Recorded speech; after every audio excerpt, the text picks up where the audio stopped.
Hello, everyone. Welcome to episode 35 of the Spiritual Brainstorm. In this episode, I'll be discussing the event again. I think I've already addressed it, but it's worth looking at that again, and the transition to 5D also. Again, trying to provide another kind of explanation or perspective on how this transition is occurring. And of course, I'm not going to go into depth in as regards to coronavirus and its significance because I've done those in the previous episodes. But there's a video that was posted by Amanda Schertzer that I follow on YouTube, where she was shown very interesting images from her guides, and just inspired me to do a video where I tried to sort of clarify some of these points, because indeed we're living very interesting times. So first of all, the event, well, maybe transition to 5D first, because that will explain the event. Transition to 5D. So there's one thing that there's many ways to try to understand and model how the universe and reality functions. But one very interesting metaphor and concept is to divide things into two states, always alternating: awake and asleep. Or you could say conscious and subconscious or unconscious. And I've done a very quick video on this, but where I really summarized it. But let's say that there are the real transitions from one dimensions to another are always at the breaking points between those two states, which is also why, interestingly, it is when you're just about to fall asleep where the barrier between those two is kind of fuzzy and you're right on the fence that you can start receiving consciously messages from your guidance. And that's what putting yourself into a state of channeling kind of is. Or even just contacting your guides, is to relax so that you're just about to go into the sort of another second state, but your conscious can still grasp and control the process and get information. But let's just do this like this. So let's say that all the constitutive parts of the universe are always in two states: the photon. When it's awake and conscious, it plays the roles of the photon. Well, actually, before this, it's sound or a wave. Everything is vibration, energy. So when it's awake, kind of, then it's a wave. When it's asleep, then it's light and it's a photon, which I've always sort of depicted as a sort of a vortex of sound, self-contained in a torus, which is why the torus is incidentally the fundamental building block of the universe, because a torus is the only way that you will arrange vibrations in such a way that they'll never overlap and cancel each other. So that's set aside. So the asleep state of the vibration corresponds to the awake state of the photon.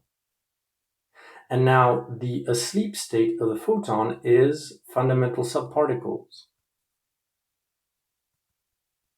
like the electron.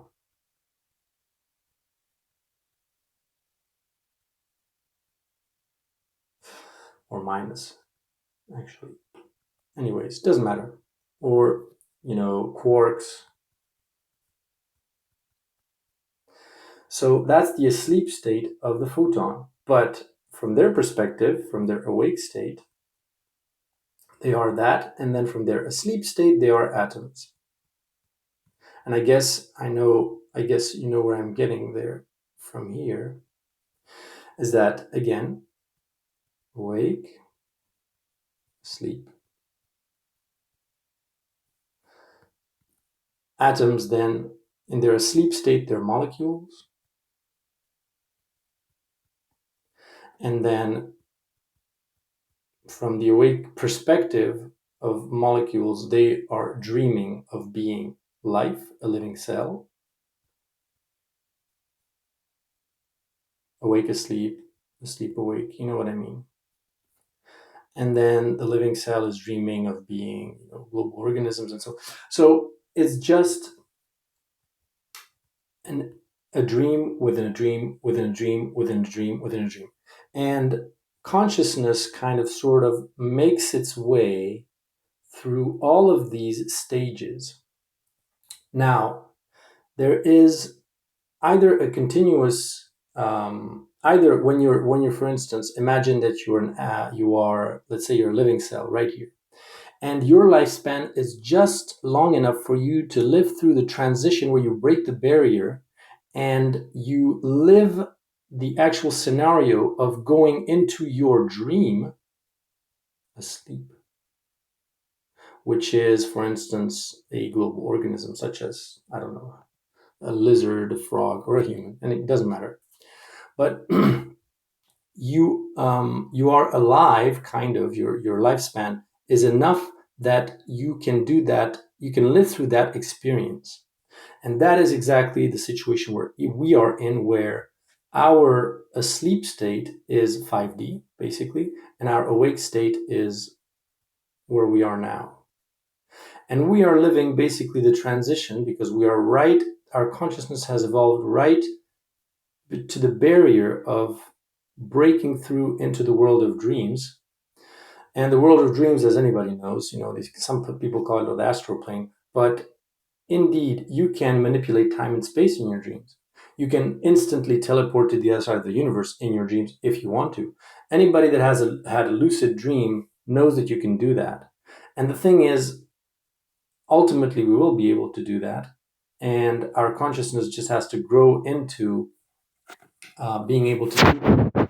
But it will take time. And that's the transition that we're living in.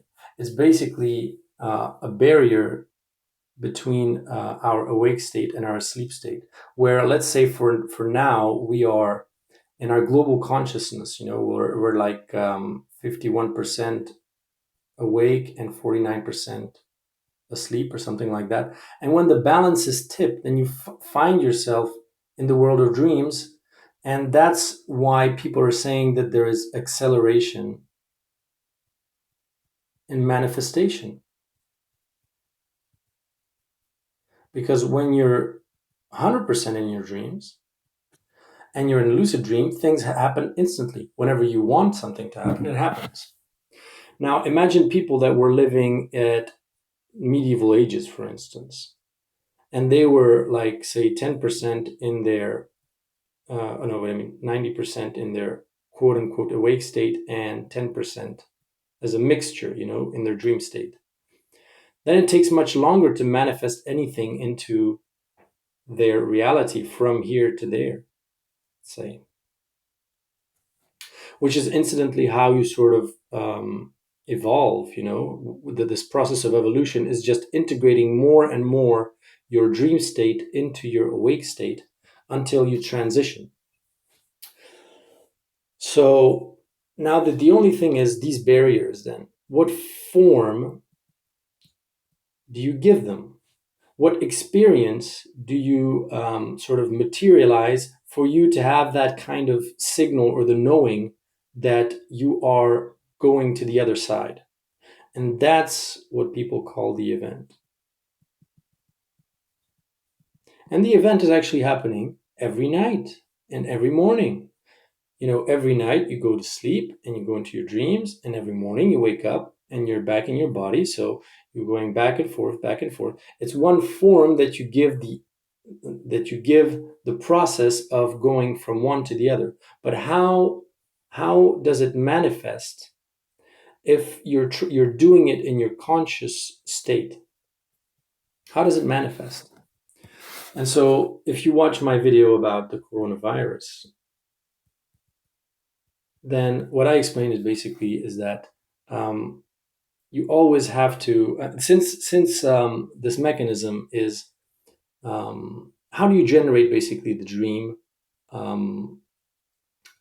when, from the point of view of unity, of source, there's no outside, there's only inside.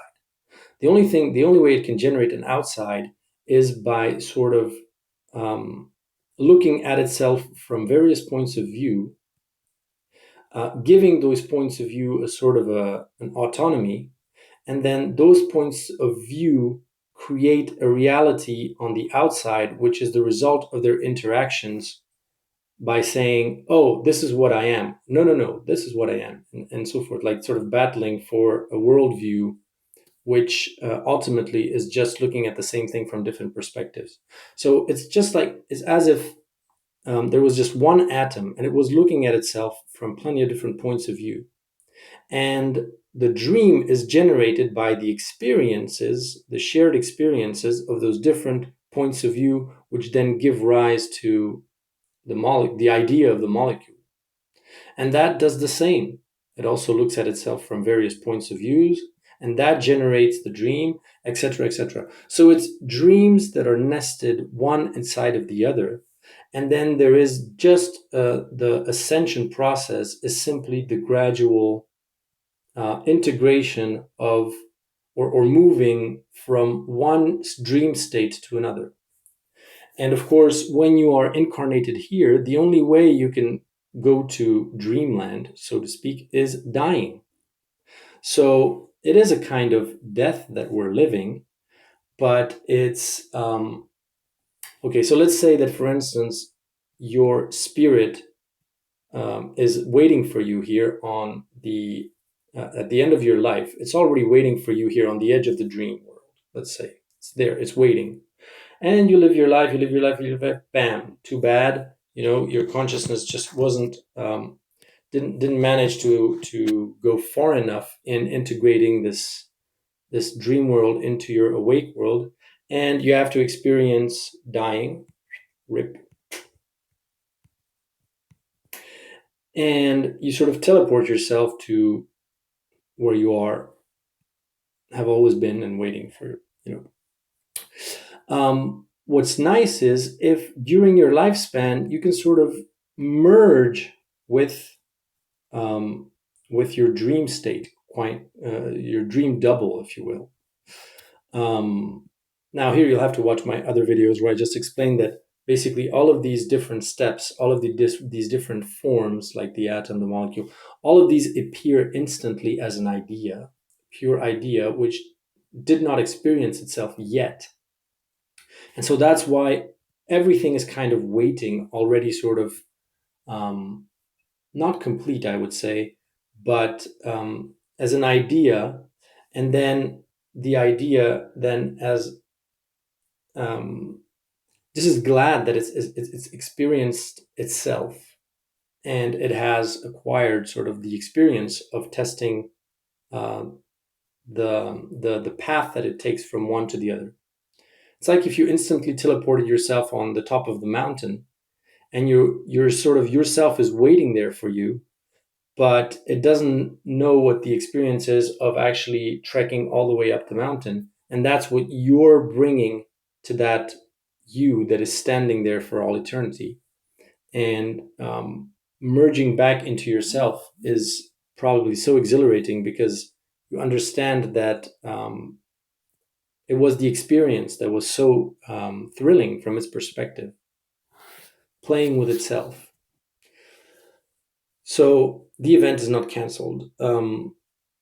It's just that we are, for now, what I'm saying is that we are giving it the form of contractions and a birth process, because, as I said, the only reference point that source ever has is always what's experienced on the inside, and then it's just the interactions of the different points of view that generates something different on the outside.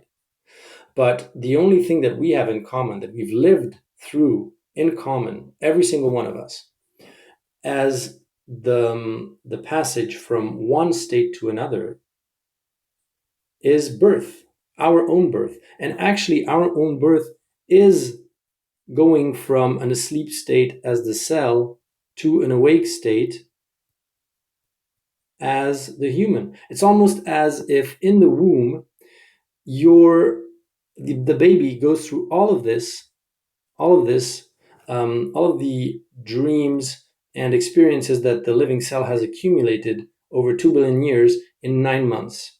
And then this barrier right here is birth, is the moment that you're born. Contractions, the water breaks, the baby sort of coming out. And that's our only reference to what has happened let's say, to experiencing the transition from one state to another. And so we've just replicated it in symbolic form on the outside. And the coronavirus is one of those. If you have earthquakes, global warming, climate change, all of those are forms, very complex and sophisticated forms that we've given to the same things that we've experienced in the womb. Like, for instance, the fact that resources are starting to lack as the placenta calcifies and less resources flow to the baby. The fact that suddenly you feel stuck inside, you feel like you're too many, overpopulation, for instance. Overpopulation, and you need to exit, you need to go live on Mars or whatever. That's just the form that we give this intuition that we have to go outside, but not outside as in, in 3D outside as in the transition. And of course, there's just many more things to say. For instance, you could say that a chimpanzee, animals, whatever, there's also this mix between what they're dreaming and what they are, like maybe a chimpanzee is dreaming of being a human, which is a sort of an idea that is sitting there on the edge of time waiting for them, as dreaming to be 10% or 5% human, 95% chimp, and the 5% is what you observe as playing with tools or rudimentary language to signal things to your chimp mates. And evolution is simply integrating more of an idea of something that is sitting outside of time that is waiting for you into your consciousness. By the way, when I had my spiritual awakening, I actually thought, this is what I really said, and I had no knowledge of God, anything. I was a pure materialist. But I said that we would all fall asleep at the same time, and time would kind of freeze for us, and then we would wake up in a new world where everything would be magical. That's what I had as an intuition. But understand that it's kind of like that, that ultimately there are things that are sitting outside of time, where the only time that exists is because there's a dream that's being created, and that is being experienced. But for the dreamer, the ultimate dreamer, which is source, time is irrelevant. It's just eternity, infinity. So it can create time inside of the dream that it's having, but on the outside there is no such thing. And this is just so much to say, but this idea that we would all fall asleep and that time would freeze for us is just to say that it's almost as if we become a template for the universe to play with and experience itself with. So it's the same idea as this living cell, the first living cell that then divides into 2 cells, and then those 2 cells divide into 4 cells. You could say that actually there's just this one cell that once it understood what it is, it's just sitting here on the edge of time, having an experience here through a dream, but it's not moving, it's outside of time. It's the dream that is creating the illusion of time, but it's not moving, it's just gathering experience or whatever, and trying to create a bridge to the next idea that's sitting outside of time and integrating that into its dream until that sits outside of time and does the same. I don't know if that's clear. It's mind busting. Then the other thing is there's a process that goes that way. Now this really looks like terrible mess. But anyways, but there's also a process that goes this way. And that process is reverse engineering the dream, which is,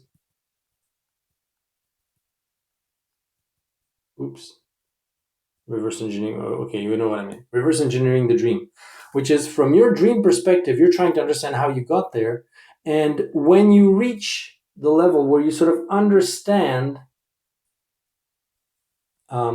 where you're coming from, is actually an indication that you're about to transition about to live the transition.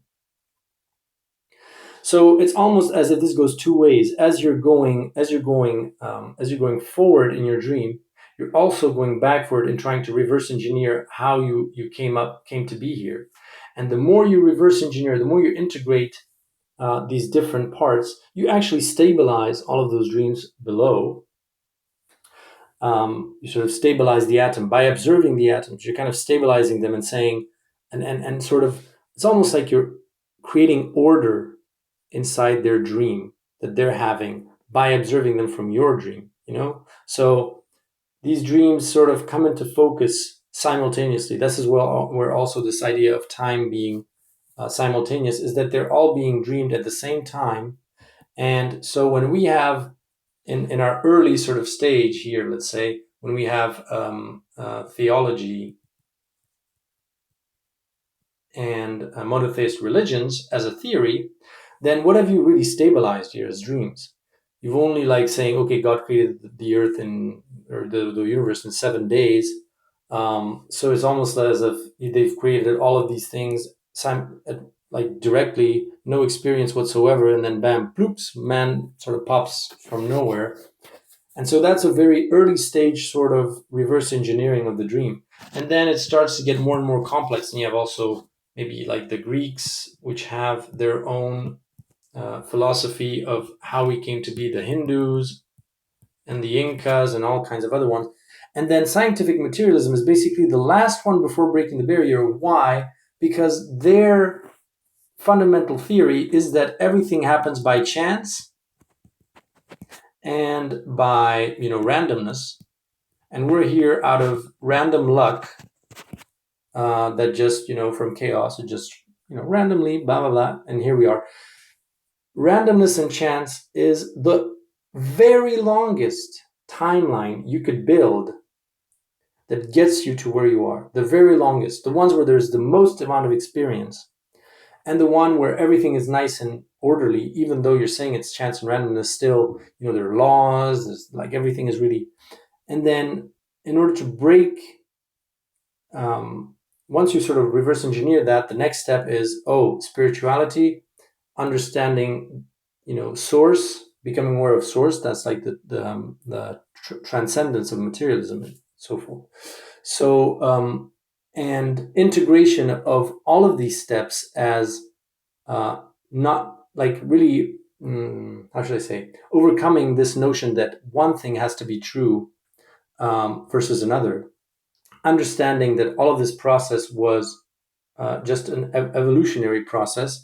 And in evolution, you wouldn't say that a Neanderthal is less true than a human. It's just an evolutionary process and experience. Or you wouldn't say that a chimp is less true of a human than an actual human. I mean, it's just nobody thinks like that.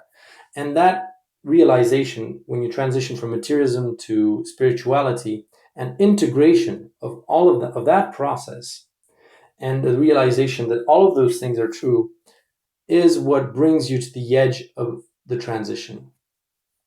And then you have the event, which is just a form that you have to give to the transition based on what we have all experienced as birth, which is going to be sort of an aggregate, consensual experience generated from all of the different births that all of us have experienced. Some of us have experienced very painless, quick, and smooth births. Some of us have experienced brutal cesarean births. Some of us very lengthy and painful ones. And so it's going to be a mishmash of all of that. And we're going to experience one of them. And then once this balance sort of tips and you're like 49% here and 51% here, then suddenly manifestation becomes much, much smoother. And you experience it on the outside as free energy, um, energy, free energy. You can now communicate with aliens because obviously you're not in where before you had to be in a sort of a special, how should I say, consciousness state. So an altered state of consciousness to be able to interact with them because they're in a different sort of bubble. Now you can interact with them in your awake state. So it's all this awake asleep kind of thing. And don't forget that this perpetuates to infinity. So aliens are having a dream themselves as a collective global organism composed of aliens. That being, that collective consciousness, is having itself a dream, which is getting itself closer and closer to the source. And it's almost as if source is trying to catch up with itself by having a dream which encompasses more and more of what it is, all that it is. Well, that's a lot to integrate, I'm sure. I hope you found this video interesting. Don't hesitate to leave a comment. The one last thing I wanted to point out is that I'm thinking of doing YouTube Lives because I'm kind of running out of ideas, and I don't know if this spiritual brainstorm format is the best because I just address whatever topic comes to mind and do some Q&As because my videos are very dense. Usually there's a lot of information to process, so maybe an interaction with questions and answers might be well, a new interesting way to interact with you guys. So if you have any questions, by the way, at this stage, feel free to post them in the video, and see you in the next one.